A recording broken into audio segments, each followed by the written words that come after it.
Friends, welcome to Bhoomika kitchen. ನಾನೇನು ಭೂಮಿಕಾ ಸುದರ್ಶನ್. ಇವತ್ತು ತುಂಬಾನೇ ಸಿಂಪಲ್ ಆಗಿ ಬದನೆಕಾಯಿ ಕರಿ ಮಾಡೋದು ಹೇಗೆ ಅಂತ ತೋರಿಸ್ಕೊಡ್ತಾ ಇದ್ದೀನಿ. ಕಳೆದ ಬಾರಿ ಕೂಡ ಎಷ್ಟೊಂದು ವೆರೈಟಿ ಬದನೆಕಾಯಿ, ಎಣ್ಗಾಯಿ, ತುಂಗಾಯಿ ಕರಿ ಇವೆಲ್ಲ ತೋರಿಸ್ಕೊಟ್ಟಿದ್ದೀನಿ. ಆದರೆ ಇವತ್ತು ಮಾಡ್ತಾ ಇರೋದು ತುಂಬಾನೇ ಸಿಂಪಲ್ ಆಗಿರೋ ಅಂಥದ್ದು. ಬನ್ನಿ ಮಾಡೋದು ಹೇಗೆ ಅಂತ ನೋಡ್ಕೊಳ್ಳೋಣ. ಮಿಕ್ಸರ್ ಜಾರ್ ಒಳಗಡೆ ಒಣ ಕೊಬ್ಬರಿ ಅರ್ಧ ಕಪ್ಪು, ಅಚ್ಕಾರದ ಪುಡಿ 1 ಟೇಬಲ್ ಸ್ಪೂನ್, ನಿಮ್ಮ ಖಾರಕ್ಕೆ ತಕ್ಕಷ್ಟು, ಈರುಳ್ಳಿ ದಪ್ಪ ಸೈಜ್ದು ಅರ್ಧ ಈರುಳ್ಳಿ ಹಾಕೊಳ್ತಾ ಇದ್ದೀನಿ,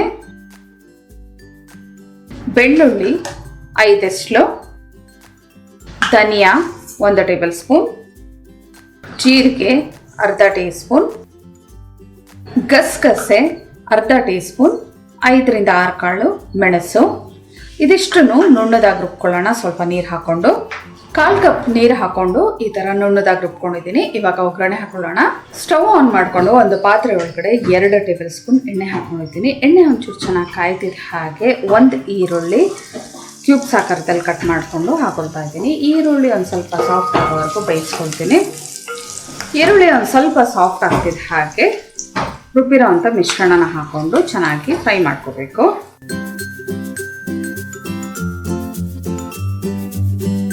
ಎಲ್ಲ ಚೆನ್ನಾಗಿ ಮಿಕ್ಸ್ ಮಾಡಿಕೊಂಡು ಫ್ರೈ ಮಾಡ್ಕೊಳ್ತೀನಿ. ಎಲ್ಲ ಹಸಿದೆ ಹಾಕಿರೋದ್ರಿಂದ ಒಂದು 2 ರಿಂದ 3 ನಿಮಿಷ ಇದನ್ನು ಮೀಡಿಯಂ ಫ್ಲೇಮಲ್ಲಿ ಫ್ರೈ ಮಾಡ್ಕೊಳ್ತೀನಿ. ಈ ಗೊಜ್ಜು ಎಲ್ಲ ಚೆನ್ನಾಗಿ ಬೆಂದಿದೆ. ಇವಾಗ ಇದಕ್ಕೆ ರುಚಿಗೆ ತಕ್ಕಷ್ಟು ಉಪ್ಪು ಹಾಕೊಳ್ತಾ ಇದ್ದೀನಿ. ಒಂದ್ಸಲ ಎಲ್ಲ ಚೆನ್ನಾಗಿ ಮಿಕ್ಸ್ ಮಾಡ್ಕೊಂಡ್ರೋಣ. ಮಿಕ್ಸ್ ಮಾಡಿಕೊಂಡು ಇವಾಗ ಮೇನ್ ಇಂಗ್ರೀಡಿಯೆಂಟ್ ಬದನೆಕಾಯಿ. 5 ಉಂಡೆ ಬದನೆಕಾಯಿನ ಈ ಥರ ಪ್ಲಸ್ ಆಕಾರದಲ್ಲಿ ಕಟ್ ಮಾಡ್ಕೊಂಡಿದ್ದೀನಿ. ಕಟ್ ಮಾಡಿಕೊಂಡು ಇದನ್ನು ಹಾಕಿ ಒಂದು 2 ನಿಮಿಷ ಬೇಯಿಸ್ಕೊಳ್ತೀನಿ. ಎಲ್ಲ ಈವನ್ ಆಗಿ ಚೆನ್ನಾಗಿ ಮಿಕ್ಸ್ ಮಾಡ್ಕೋಬೇಕು. ಈ ಥರ ಬದನೆಕಾಯಿ ಗೊಜ್ಜಲ್ಲಿ ಒಂದು 2 ನಿಮಿಷ ಈ ಥರ ಮಿಕ್ಸ್ ಮಾಡ್ಕೊಳ್ತಿದ್ದ ಹಾಗೆ ಇವಾಗ ಇದಕ್ಕೆ ಒಂದು ಸ್ವಲ್ಪ ನೀರು ಹಾಕೊಳ್ಳೋಣ. ಮಿಕ್ಸರ್ ಜಾರ್ಗೆ ಒಂದು ಅರ್ಧ ಕಪ್ಪಷ್ಟು ನೀರು ಹಾಕೊಂಡಿದ್ದೀನಿ. ನೀರು ಹಾಕಿ ಎಲ್ಲ ಒಂದ್ಸಲ ಹಿಂಗೆ ಚೆನ್ನಾಗಿ ಮಿಕ್ಸ್ ಮಾಡ್ಕೊಂಡ್ರೋಣ. ಉಪ್ಪು ಖಾರ ಕರೆಕ್ಟಾಗಿದೆಯಾ ಈ ಟೈಮಲ್ಲೇ ನೋಡ್ಕೊಂಡ್ಬಿಡ್ಬೇಕು.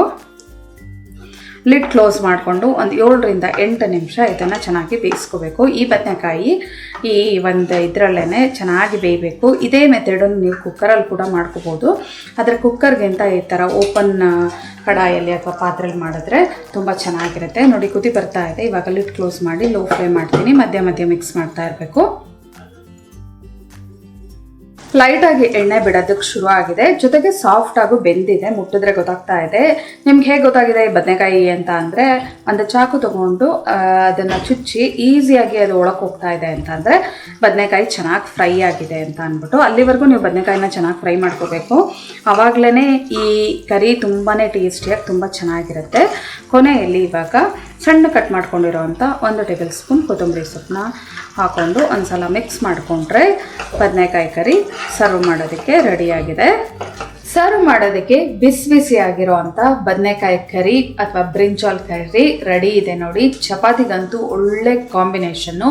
ಜೋಳದ ರೊಟ್ಟಿ, ಚಪಾತಿ, ಅಕ್ಕಿ ರೊಟ್ಟಿ ಇವೆಲ್ಲದಕ್ಕೂ ತುಂಬ ಚೆನ್ನಾಗಿರುತ್ತೆ. ನೀವು ಕೂಡ ಈ ಸಿಂಪಲ್ ಆಗಿರೋ ಅಂಥ ಟೇಸ್ಟಿ ಆಗಿರೋ ಅಂಥ ಬದನೆಕಾಯಿ ಕರಿನ ಒಂದ್ಸಲ ಟ್ರೈ ಮಾಡಿ ಹೇಗಿದೆ ಅಂತ ಕಮೆಂಟ್ ಬಾಕ್ಸಲ್ಲಿ ತಿಳಿಸಿ.